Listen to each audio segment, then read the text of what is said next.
அன்பிற்குரிய தேவனுடைய பிள்ளைகளே, இந்த காலையிலே ஆறுதல் வார்த்தையின் மூலமாய் திரும்ப உங்களோடு இருப்பதில் பெரிய மகிழ்ச்சி எனக்கு.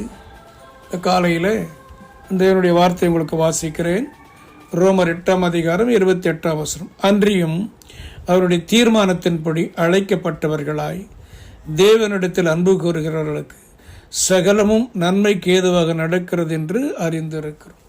அப்போஸ்தலனாகிய பவுல் ரோமாபுரி சிறைச்சாலையில் இருக்கும் பொழுது அவர் ஏற்படுத்தின ரோம் நகர திருச்சபையில் மக்கள் அங்கலாய்க்கிறார்கள்.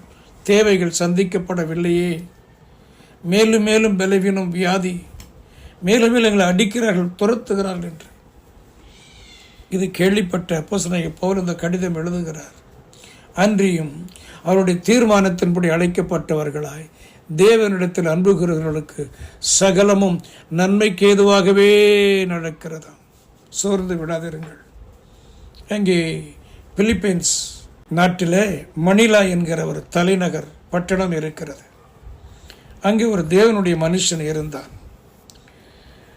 15 ஆண்டு ஊழியம் செய்தார். ஒரு ஆத்துமா கூட அவர் ஊழியத்தில் வரவில்லை. ஒரு ஆத்துமா கூட வரவில்லை. அவர் சோர்ந்து போனார். ஏன் என்னை இந்த பட்டணத்திற்கு கொண்டு வந்தீர்? 15 ஆண்டுகள் என்னால் முடியவில்லை என்று. திடீரென்று ஒரு நாள் மணிலா வானொலி பெட்டியிலே ஒரு செய்தி ஒலிபரப்பானது. ஒரு குறிப்பிட்ட குடும்பத்தாரை, அந்த குடும்பத்தின் பிள்ளையை நடு இரவில் வந்து 2 சாத்தான் வரும். அவள் உடலெல்லாம் கடித்து நொறுக்கி இரத்த ரணகலமாய் மாற்றிவிடும். அவள் ஓவென்று கூச்சலிடுவாள். பல மருத்துவர்கள், பல மந்திரவாதிகள் போனார்கள், முடியவில்லை. கடைசியில் அரசாங்கத்திற்கு செய்தி போனது. அரசாங்கத்திலிருந்து அங்கே இருக்கிற வானிலை ரேடியோ மூலமாக அந்த செய்தியை ஜனங்களுக்கு ஒலிபரப்பினார்கள். அந்த ஆவி வரும்பொழுது அவர் கடிக்கிறதையும் கூச்சலிடுவதையும் கேட்க வேண்டும். இதில் யாராவது இந்த மகளுக்கு விடுதலை கொடுக்கிறவர்களாக இருந்தால் தக்க சன்மானம் வழங்கப்படும், இந்த அரசு அவர்களை கௌரவப்படுத்தும் என்று அந்த அரசாங்கம் அறிவித்தது. உடனே இந்த ஊழியக்காரரை கேட்டுக்கொண்டிருந்தவர் உபவாசம் எடுத்தார். நான் இதை செய்யட்டும், இந்த சான்ஸாவது என்னை கொடுங்கள் என்று உடனடியாக ஓடினார். அவர் அழைத்து கொண்டு போனார்கள். அந்த ஆவி வந்தது. அதே வேளையில் அந்த ஆவி வந்தது.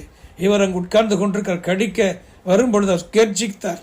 பிசாசே, உன்னை கடிந்து துரத்துகிறேன், போ வெளியே என்று அவர் அதட்டினார். இப்படி 3 முறை கூச்சலிட்டார்.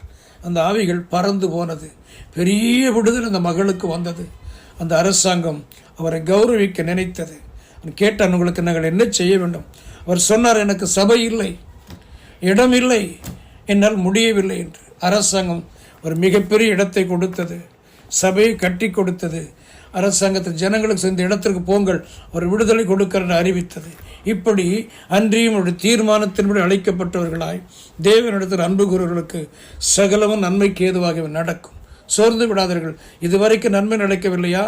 இந்த நாளில் இருந்த செய்தி கேட்கிற இந்த நாளிலிருந்து கர்த்தர் உங்கள் வாழ்க்கையை மாற்றி நன்மை செய்ய போகிறார். தேவன் உங்களுக்கு ஒத்தாசை செய்வாராக.